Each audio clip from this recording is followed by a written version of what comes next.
Nearly half the inhabitants of Pompeii are believed to have been slaves.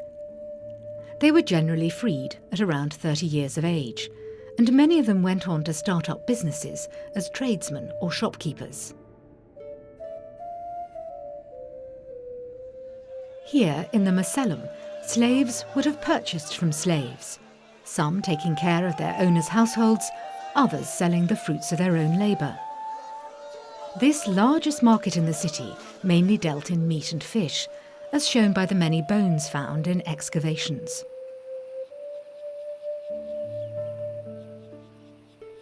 More than 50 professions have been identified in Pompeii, ranging from weavers to barbers, from painters to public pigkeeper. Among the most important tradesmen are the bakers. Pompeii has more than 36 bakeries. This is where the flour is freshly ground. The mills are turned by donkeys or mules. A side room off the bakery is the store for these four-legged Pompeians.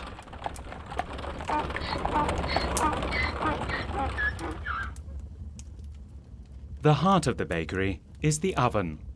More than 1,000 years later, this kind of wood-burning oven will produce the first pizza. Wool making is a flourishing branch of the economy. This laundry is located directly on the main street. Here the raw wool gets washed, as does completed clothing. The detergent used for washing the wool is urine. Its high levels of ammonia are good for dissolving fat. Slaves stand up to their ankles in the urine brine, walking the wool with their feet.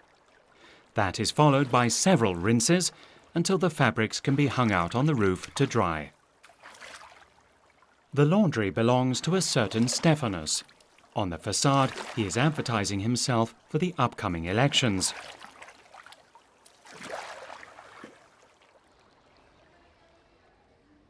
This store sign made of marble shows activities in a metal workshop. First, the raw material has to be weighed, even if the small son of the owner is getting in the way. On an anvil, the smith is making bowls, kettles, and pails.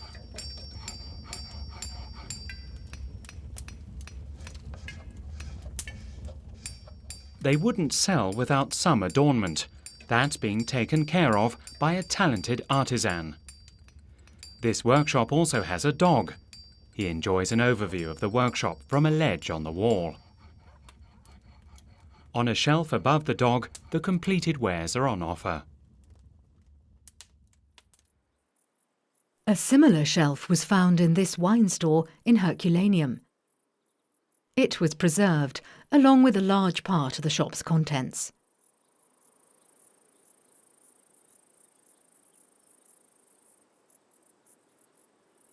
Here, too, the owner may have slept over his shop. The remains of a bed can still be seen.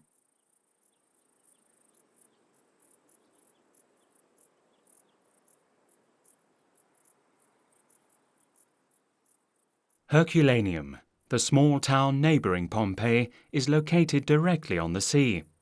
It boasts many luxurious houses with superb views.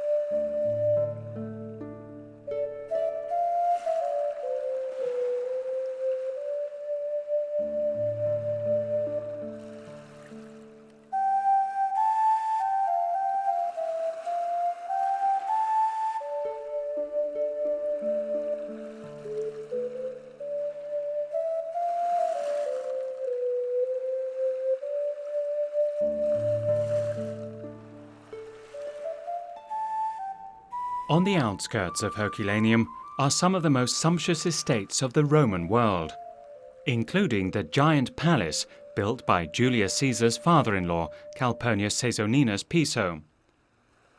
Innumerable statues bear witness to the immense wealth of the Romans who spent their summers here.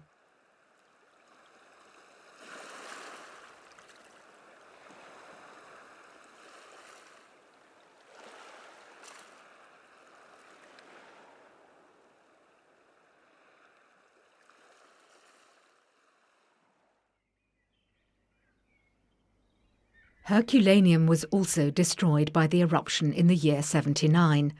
But here the buildings were not smashed by the volcanic rock. Instead, Herculaneum was engulfed by pyroclastic flows, glowing avalanches of hot gases and fine ash. Wood and other organic materials were instantly charred and preserved under more than 20 metres of volcanic ash. That has enabled archaeologists to unearth many remnants of life in antiquity. For example, the fishermen's utensils, including fish hooks, a rolled-up rope, and an almost intact fishing boat, 9 metres long and over 2 metres wide. It was beached directly in front of the town. Fish was the basis of the popular condiment called garum, a sauce made of crushed and fermented fish intestines. This may not sound very appetizing to us today, but garum from Pompeii was beloved throughout the Roman world. And the Romans were certainly discerning gourmets. Romans don't just drink local wine, they import stuff all the time. You can see that in Pompeii. You can see that the Pompeians are importing wine from Crete and from all over the Mediterranean. They're importing dates from Palestine was an example of one of the containers we found in our excavations. But they also export, and Pompeian wine had a reputation and was drunk in other places in Italy. Pompeii wasn't only known for wine and fish sauce, even its onions had a reputation that reached all the way to the capital. Farming was the most important basis for Pompeian wealth. Hundreds of farms and country estates were dotted around the region. One of them lay right outside the city gates. As in many other cases, it was both a luxurious country manor and a functioning vineyard. Pliny the Younger, in one of his many famous letters, extols the advantages of a country villa for wealthy city dwellers. They can clear their heads and refresh their eyes as they stroll around their grounds and tread their single path, getting to know each of their precious vines and counting every fruit tree.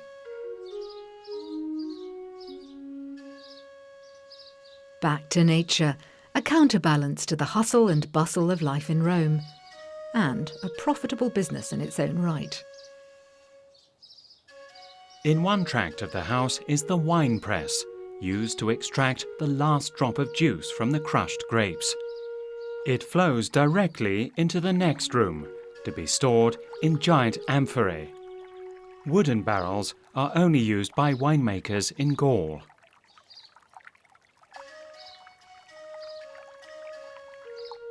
On the other side of the peristyle is the private tract, where the rich owner leads a life of luxury. Perhaps this is what he looked like. At any rate, someone left this caricature on the wall for posterity. The atrium was an impressive size.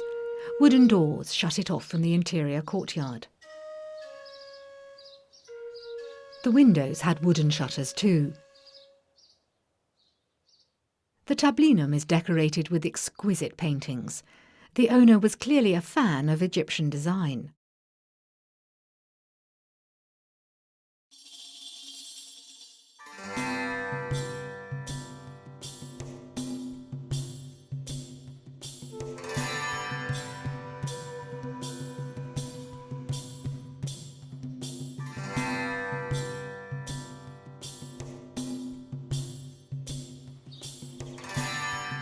The windows may have had glass panes.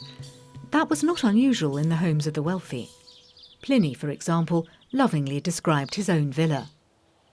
The colonnaded walk makes an excellent place of refuge in bad weather, for it is protected by glazed windows and by a projection of the roof. A few glass panes that survived the millennia are now on display in the Naples Museum.